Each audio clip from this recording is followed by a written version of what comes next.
Assalamualaikum and good evening. You're now with me, Yusuf Shukri, for TVS Nightline. Our top story. The Ministry of Women, Family and Community Development, KPWKM, says efforts are still ongoing to gather further information regarding a viral case last year involving a 12-year-old female student in Johor who was allegedly in an inappropriate relationship with a teacher.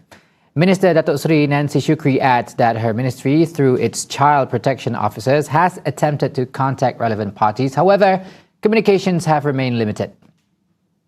Untuk kami, apa-apa pun kami perlu mengambil tindakan dengan mendapat keterangan daripada sesiapa yang boleh kita dapat keterangan tersebut, dan kerana kami akan menjadi pihak yang akan membuat laporan dan yang diperlukan oleh mahkamah. Maka sebab itu seperti yang saya nyatakan, masih belum ada secara tepat lagi maklumat ini. Kerana kami juga menghormati pihak-pihak yang tidak mahu macam keluarganya sendiri tidak mahu anaknya diaibkan kerana dia bersekolah. Jadi maka sebab itu keluarga kami perlu menghormati keluarga yang mahu melindungi anak-anak itu. The ministry is currently working closely with PDRM, which has taken over the case before any further action is taken. Meanwhile, she also expresses her full support towards MCMC's initiatives in prioritizing children's online safety. Nancy stresses that such efforts are crucial in addressing growing digital threats faced by children, including cyberbullying and sexual exploitation. Broader awareness on different forms of bullying and online threats is also necessary to ensure the children understand bullying behaviors and its consequences on victims.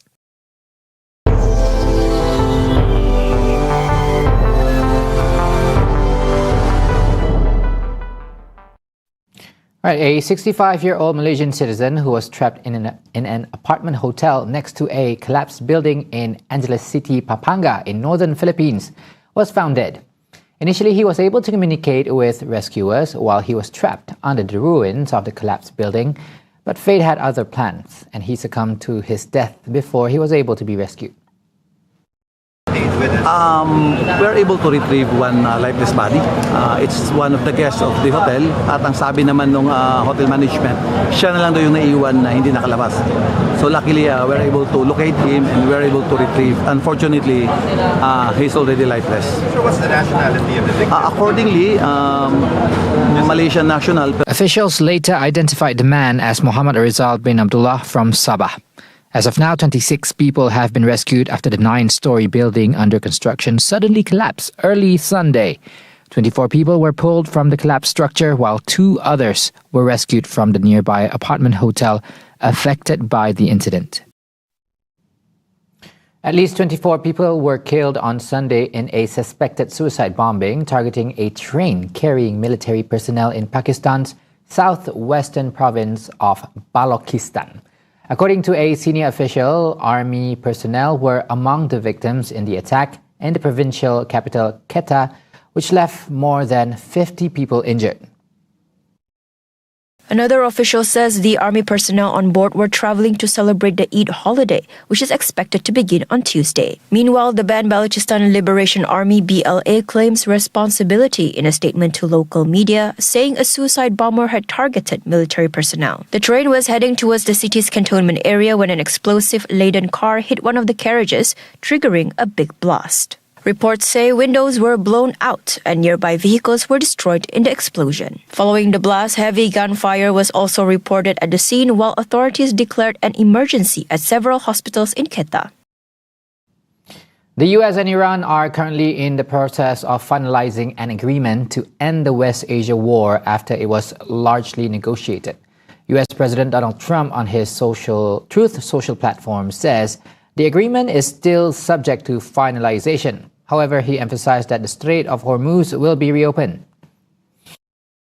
Trump reassured that the final details are being discussed and that other elements alongside the reopening of the Strait of Hormuz will be announced in the near future. In exchange, Washington would lift its blockade on Iranian ports and issue limited sanctions waivers, allowing Tehran to sell oil freely during a 60-day period. Leaders from countries joined Trump in a group conference call on Saturday, including Saudi Arabia, UAE, Qatar, Egypt, Jordan, Bahrain, Turkey, and Pakistan. Concurrently, Pakistan's Prime Minister Shehbaz Sharif, through a post on X, says he is hoping to host another round of talks very soon.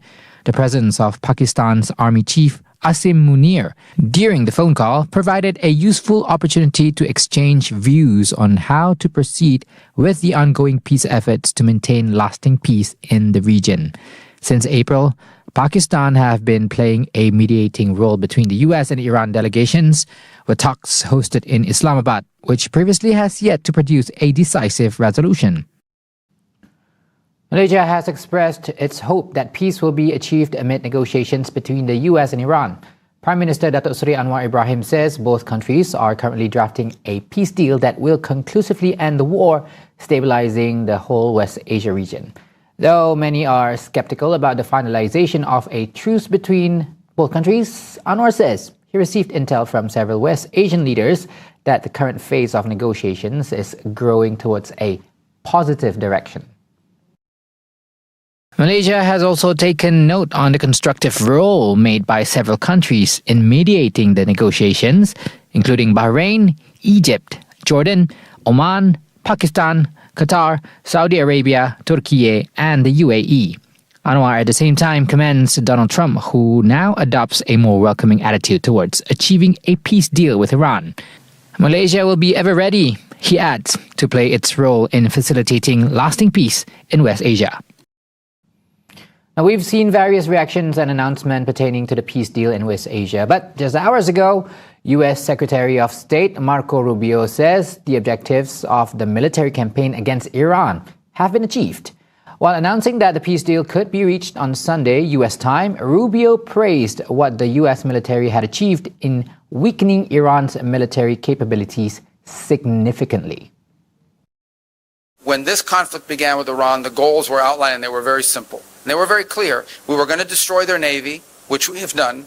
We were going to significantly reduce their ability to long range to launch ballistic missiles, because that was the conventional shield they were trying to hide behind, and we've achieved that objective. And we were going to do damage to the defense industrial base so they couldn't rebuild all of these things. We've achieved that as well. Those were the objectives of Epic Fury. Those objectives were achieved. Those were the targets of our operation. Since he was in India for negotiations, Rubio states it is possible for the US and India to foster a trade deal. Just last week, an Indian delegation arrived in the US to discuss on trade agreement that would benefit the economy of both countries. Now, in Ukraine, 4 were found dead in Kiev, while more than 60 wounded after Russia launched strikes on Sunday. This comes after President Vladimir Putin vowed to retaliate for strikes in Ukraine. According to Kiev Mayor Vitaly Klitschko, 2 people were killed in the capital, with 56 others wounded, while the head of the surrounding Kiev region said 2 more people were killed there and 9 more injured. After multiple rounds of loud explosions were heard across the Ukrainian capital in the early hours of the morning, air defenses managed to intercept 549 drones and 55 missiles. Ukrainian President Volodymyr Zelensky says Russia had fired a nuclear-capable hypersonic Oreshnik missile at central Ukraine, causing damage to a water supply facility, a market, dozens of residential buildings, and several schools.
Welcome back. The forests in Sarawak are no longer seen merely as green areas or a source for timber, but are now a strategic economic asset capable of advancing sustainable development and the state's future economy. Deputy Premier Dato' Amar Awang Tengah Ali Hassan says the forestry sector now plays an even more important role in the state's development agenda, particularly through carbon trading, bioeconomy, renewable energy, biodiversity, conservation, and nature-based tourism. So one of the key opportunities is the role of forests in carbon sequestration and carbon trading through sustainable forest management, conservation, and reforestation efforts. Sarawak has strong potential to participate in global carbon markets while contributing to planetary action and attracting green investment. With the current technological advancements, skills can be upgraded and utilized to develop forest-based products, especially non-timber forest products. At the same time, he adds that rural communities now have the opportunity to benefit from the biodiversity wealth and local cultural heritage through homestays, handicraft, traditional food, as well as community-based tourism services. Meanwhile, the government will continue to strengthen the collaboration with local and international research institutions in the areas of climate change, biodiversity, and green technology. Wrapping up the Nightline, 90 individuals from low-income groups and the elderly around Kuching today receives food supplies and financial aid from Sarawak Hunnam Siang Teng in conjunction with the upcoming Gawai celebration. Deputy Premier Dato' Amar Douglas Ugamba says the initiative is part of the organization's corporate social responsibility CSR efforts to help ease the burden of those in need while ensuring the community's welfare is cared for during the festive season. Terima kasih yang kasih daya, si dulung, si bantu kita, kenal kita menggawai itu hilang. Jadi itu menggaya kita di Sarawak, tidak tu, maya hari timwa, Nai tidak hari timwa, tidak nulung kita daya. Lepas gawai daya, nulung ke bala kita daya. Lepas maya hari raya ada tolong orang Islam juga. Jinantum baru pun sama ditolong. Meanwhile, Hunnam Siang Teng Chairman Tay Boon Sin says the aid program is intended to ease the recipients' burden amid rising cost of living. 沙拉耶云南善坛至今已有74年的，始终秉持不分种族与宗教的原则，积极推动行善与福利工作。无论是节布施、老人收容、医疗援助，还是助谢贫困，我们都通过进行传递爱心，让社会每个角落都能感到温馨与团结。Thank you for watching tonight's edition. I'm Yusuf Shukri. Assalamualaikum and good night.